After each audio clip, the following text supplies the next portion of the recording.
Press conference of Minister of Foreign Affairs Hayashi will now begin. Over to you. I don't have any opening comments. We will now entertain the questions. Please raise your hand if you have a question. Stand upon, call it upon, and please move forward to the microphone. Identify with your self name and affiliations. Aoki-san. Aoki, Mainichi newspaper. Well, congratulations on for recovery from the COVID-19. Now, relationship between Japan and ROK. The Foreign Minister Park's visit to Japan. What is the current status of the coordinations in the previous month? At the early stage, you said that the intent of letting the foreign minister come to Japan. And what is the status of the high-level talk, particularly the foreign ministers' meeting, as well as its significance? Well, for the regional stability, including our response to North Korea, Japan ROK and Japan-US ROK cooperations are essential. Japan ROK relations are in very difficult situations due to such issues as former civilian workers from the Korean Peninsula and wartime comfort woman issues, but we cannot leave them unattended. As you've just pointed out, when I visited ROK to attend the presidential inauguration ceremony the other day, I met with then Foreign Minister candidate Mr. Park Jin on the 9th of May. And from the perspectives I've just explained, I told him I wish to see him in Japan soon to carry on our discussions. In any case, nothing has been decided, however, on his visit to Japan. Keeping promises between countries is the basis of nation-to-nation relations. In order to restore healthy Japan-ROK relations, I will continue to communicate closely with ROK based on Japan's consistent positions. Next question, please. Nobita-san of Asahi Shimbun. Thank you. On PKO law or the Peace Cooperation law, it's been 30 years since the enactment of the law, and what is the evaluation of the law and how Japan plans to engage in PKO going forward? Now, 30 years ago, International Peace and Cooperation Act was enacted. Since then, Japan has been making a personal contribution to the world, which includes 29 times of PKO, which totals to be 12,500 members sent in this cooperative activities. On top of that, Japan has been sending the support goods in 30 cases to the international institutions. Now, this kind of international peace keeping activities is a contribution to the peace and stability to the international society, as well as enhances Japan's national interest. Now, with the Russian aggressions into Ukraine, the basis of the international order is being threatened. Japan is continuing to provide the support, standing closer to Ukraine and the neighboring countries based on the International Peace and Cooperation Act. Japan has been providing the relief goods to UNHCR and has been providing the SDF airplane to support the transportations of the goods to UNHCR. Based upon the track record that Japan has accumulated, we will leverage our strength, and inclusive of the capacity building support, we will continue the proactive contributions to the international cooperations. Next, Higuchi-san from Chugoku Shimbun. Higuchi from Chugoku Shimbun. With regard to nuclear weapon, in the Stockholm Research Institute, the numbers of the nuclear heads is declining. Such announcement was made yesterday. However, due to the Ukraine situations, there is the risk that the numbers may come to rise once again. What is the take of the Japanese government? And also, with regards to the Shangri-La dialogue, the world without the nuclear weapons was mentioned by Prime Minister Kishida. What is the initiative to materialize that? Thank you. The Stockholm Peace Institute report. On this report, I am fully aware of this report. there has been a decline in nuclear weapons. The government is positively receiving that information, but at the same time, looking ahead in the next 10 years, it analyzes that there could be an increase. And this is a concern, and we are closely watching how this will evolve. As far as Japan is concerned, we are the only nation which has experienced the devastation of atomic bombing during the war. And we need to lead our initiatives, the global initiatives, to realize a world without nuclear weapons, and we will continue to do whatever we can firmly. And during the Shangri-La dialogue on the 10th, Prime Minister Kishida delivered a keynote, and he expressed, he said that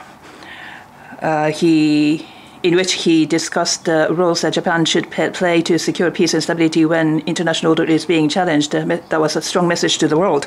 He expressed his determination to strengthen Japan's role in diplomacy and security by promoting Kishida vision for peace, which consists of 5 pillars.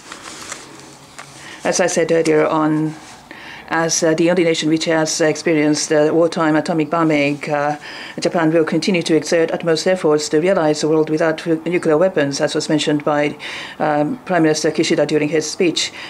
But we need to securely face the reality.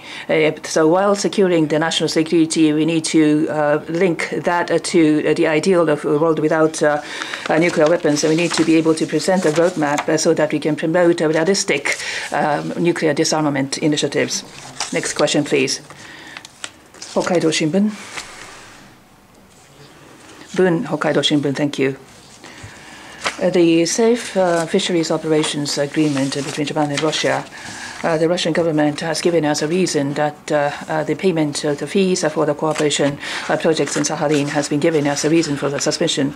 The payment is the fee for cooperation for the development of Sakhalin state. And the payment, the failure of the payment by Japan is making this as a prerequisite for the safe operations of fisheries vessels. The Russian side is trying to make connections of this cooperative operations in the state of Sakhalin to the implementations of this framework agreement of all the operations surrounding the northern territories. And unilaterally, they have announced the suspensions of the implementation of the agreement. However, it is really regrettable that they have announced this unilateral suspensions of the agreement. Japan will continue to negotiate with the Russian side so that the operations can continue. Another related question about this fee for the cooperation to Sakhalin. This is not stipulated in the agreement. However, let us go back to the process. Back in 1999, the decision was made to make a payment, and acceptance for 1 year. The payment has been constantly made, and based on the process, this stable operations is irrelevant to this cooperative activities. What is the take of the MOFA? The cooperation is for the purpose of deepening understanding towards Japan in the Sakhalins, and could contribute to the stability. And indirectly, based on this agreement, this does contribute to the implementation of fisheries operations by Japanese fishing vessels. Meanwhile, the cooperation projects with the Sakhalin state is outside the framework of the framework agreement for the operations of fishing vessels in the waters around northern territories. And it is not the payment for the operations under the agreement as Russian side claims. In any case, with regards to the cooperation, we will take into consideration different situations, and we are looking into the situation, looking into the question of how we are going to deal with this in the future. Thank you. Congratulations on your recovery, Thank you. Syria, my question, Khaldu Azhari, Panorama News, Japan. Syria has confirmed that the Damascus International Airport has suffered major damage, including 2 runaways, following an Israeli aggression, as it said. What is Japan's position to that Israeli attack by missiles? And what is your comment on Israel's expansion by annexing other countries' territories and changing the status quo by force? Thank you.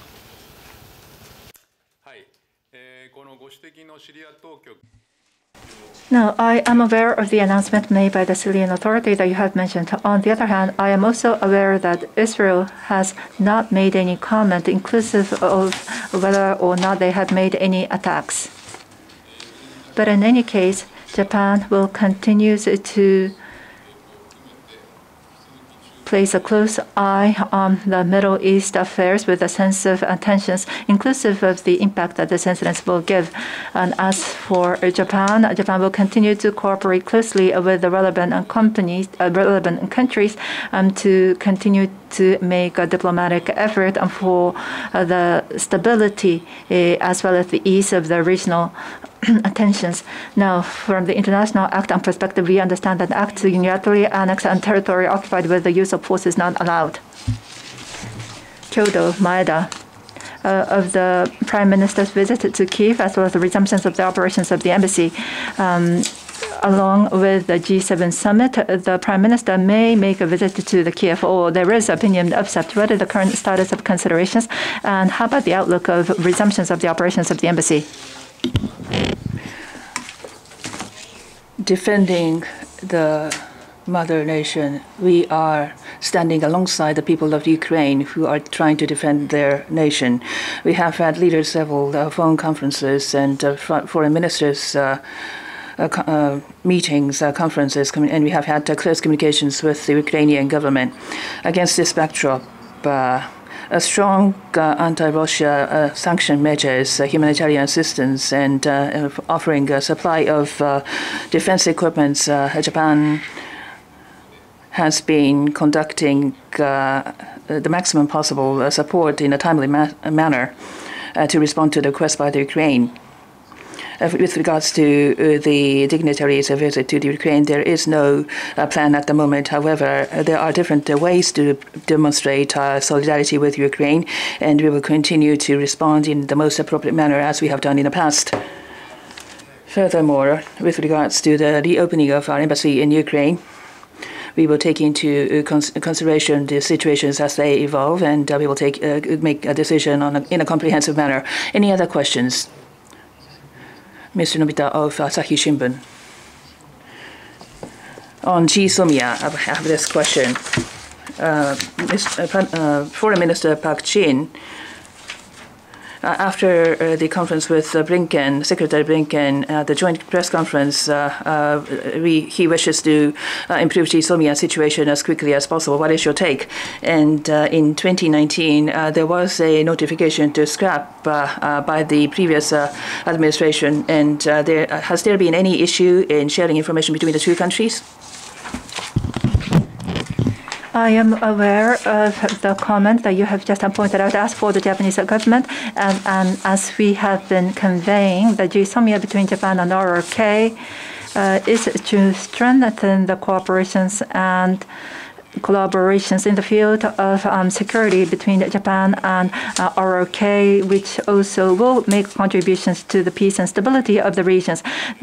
North Korea is continuing with the launch of the ballistic missiles in view of the very severe situations, and I hope that this agreement will continue to operate very smoothly. So under this agreement, Japan, when deemed necessary, is willing to continue to exchange information. When deemed necessary with the ROK side under GSOMIA, we would like to exchange information. However, let me refrain from making further detailed points.